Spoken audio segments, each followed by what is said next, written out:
Hello दोस्तों, आप सभी का अपने ज्ञान क्लासेस में स्वागत है। आज अपन जो पढ़ने वाले हैं वह टॉपिक आर्ट एंड कल्चर के अंदर है। कुछ पहाड़ियों को रिलेटेड, कुछ छतरियाँ इसमें यह बात की गई है। तो अपना जो पहला क्वेश्चन है, इस क्वेश्चन की अगर अपन बात करें, इसमें जो अपना आंसर जाने वाला है, यह प्रश्न यह कहना चाहता है कि राजपूतों के नगरों और प्रासादों का निर्माण पहाड़ियों में हुआ क्योंकि मतलब राजपूतों के नगरों और प्रासादों का यानी उनके जो रहने के स्थान थे, उन रहने के स्थानों का मतलब निर्माण पहाड़ी क्षेत्रों में किस कारण से हुआ, क्यों हुआ, इसलिए हमें इसका सटीक आंसर देना है। पहला ऑप्शन है, वहाँ शत्रुओं के विरुद्ध सुरक्षा के साधन थे। यानी कहने का तात्पर्य, कोई अगर अपन के ऊपर राजपूतों पर कोई आक्रमण कर रहा है तो उनके विरुद्ध अगर कोई अपन वहाँ साधन थे उन अपने पास।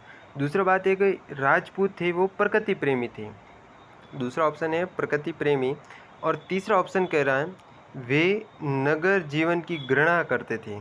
वे नगर जीवन में घृणा करते थे, यानी कहने का तात्पर्य है कि वो नगर में के बारे में सोचना विचार। और द ऑप्शन कह रहा है ये बर्बर थे। तो इसका जो अपना सटीक आंसर जानना चाह रहा है वह यही है कि राजपूतों का नगरों और प्रासादों का निर्माण पहाड़ी क्षेत्र में होने का मुख्य कारण कि वहाँ पर शत्रुओं के विरुद्ध क्या थे, सुरक्षा के साधन थे।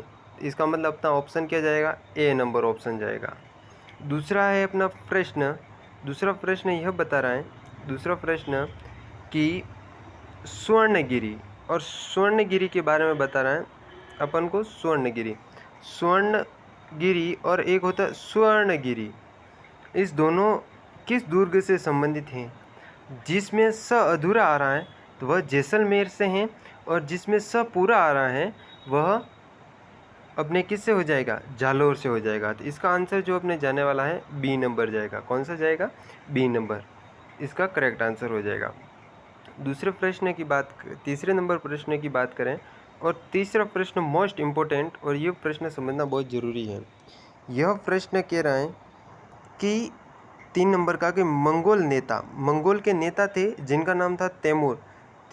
तैमूर ने अपनी आत्मकथाओं में किस दुर्ग के बारे में कहा कि इतना मजबूत व सुरक्षित दुर्ग पूरे हिंदुस्तान में दूसरा नहीं है। यानी मंगोल नेता तैमूर के अनुसार उन्होंने अपनी एक आत्मकथा थी, और उस आत्मकथा में बताया गया है कि ऐसा कोई दुर्ग नहीं, जितना मजबूत और सुरक्षित दुर्ग हिंदुस्तान में दूसरा नहीं हो सकता। तो वह दुर्ग है बटनेर का दुर्ग, जो हनुमानगढ़ ज़िले में है। और हनुमानगढ़ वहाँ एक नदी बहती है, घग्गर नदी। तो ये आपको रिलेटेड कुछ शब्द याद रखने हैं। दूसरी बात करें, चौथे नंबर की प्रश्न की बात करें, और चौथा प्रश्न है, वह प्रसिद्ध राजपूत राजा कौन था। यानी कि वह प्रसिद्ध राजपूत राजा कौन था जिसने राजस्थान में सर्वाधिक दुर्गों का जीर्णोद्धार एवं निर्माण करा है। आप जब समझते हो, एक राजा हुए थे जिनका नाम है मालदेव, और मालदेव क्या, कुंभा। और कुंभा ने अपने शासनकाल में से 84 में से 32 दुर्गों का निर्माण कराया और सार्वत्रिक दुर्गों का निर्माण कराया। इसलिए इसका जो सही सटीक आंसर जाने वाला है वह बी नंबर ऑप्शन जाने वाला है। और अगर अगले क्वेश्चन की बात करते हैं, और अगला क्वेश्चन अपना है, इसको पढ़ना, इस प्रश्न का सिवाना के प्रथम शाखे में सातल देव और शामेश्वर के भीष्म प्रतिरोधों के पश्चात दुर्ग की वीरांगनाओं तथा जौहर करने के पश्चात हुआ। इस समय सिवाना पर मुस्लिम शासक ने आक्रमण किया। यानी कि कहने का तात्पर्य कि सिवाना का प्रथम शाखा हुआ था, उस शाखे में सातल देव और शामेश्वर के मध्य क्या होते, एक दूसरे के मध्य प्रतिरोध होते हैं।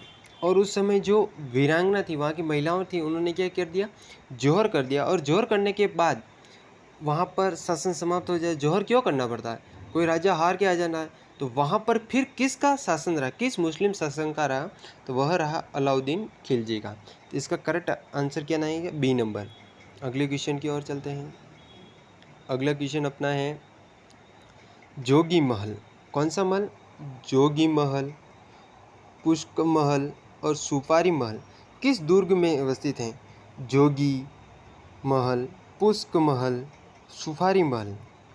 आपको ये प्रश्न का आंसर जाएगा जो इसमें जो ऑप्शन दे रखे हैं, जैसलमेर दुर्ग, आमेर दुर्ग और रणथंभौर दुर्ग। तो अपना जो आंसर जाने वाला वो रणथंभौर दुर्ग। और रणथंभौर कहाँ? सवाई माधोपुर। कहाँ है? सवाई माधोपुर जिला। कौन सा है? माधोपुर जिला। ठीक है, अगले प्रश्न की बात करते हैं। हाँ, ये मोस्ट इम्पोर्टेंट प्रश्न है। यह प्रश्न है 1889 ईस्वी में राजस्थान के किस महल में स्वामी विवेकानंद रुके थे?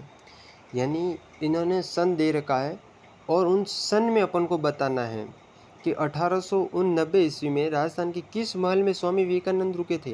तो वह था 1889 में खेतड़ी महल। खेतड़ी अभी वर्तमान के नीम का थाने में आ गया, पहले झुंझुनू में था अभी, लेकिन नीम का थाने में आ गया।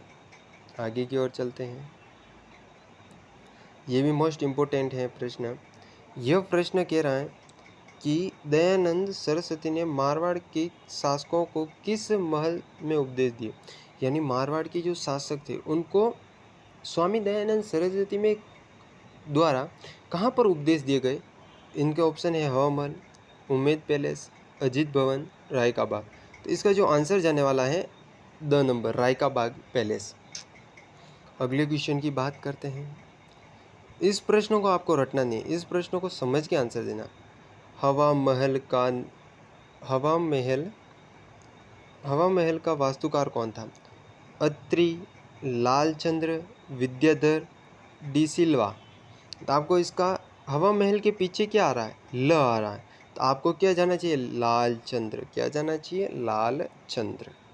आगे की ओर चलते अपन। लास्ट एवं अंतिम क्वेश्चन आज का, और इसमें ये बता रहा है असंगत को चुनिए। आपको क्या बताना? असंगत। जोगी महल कहाँ आता? पुष्कर में, इसका भी ये सही है। बिजोलाई महल जोधपुर, अद्दर थंबा महल नागौर, और मोती महल कोटा में ना आकर ये आता है अपने जोधपुर में ही आता है। कहाँ आता है? जोधपुर में। तो इसका आंसर भी क्या होगा? द नंबर, असंगत अपने ये। तो मोती महल कोटा में ना होकर जोधपुर में है। तो आज की अपनी क्लास यहीं तक। Thank you so much, all the best.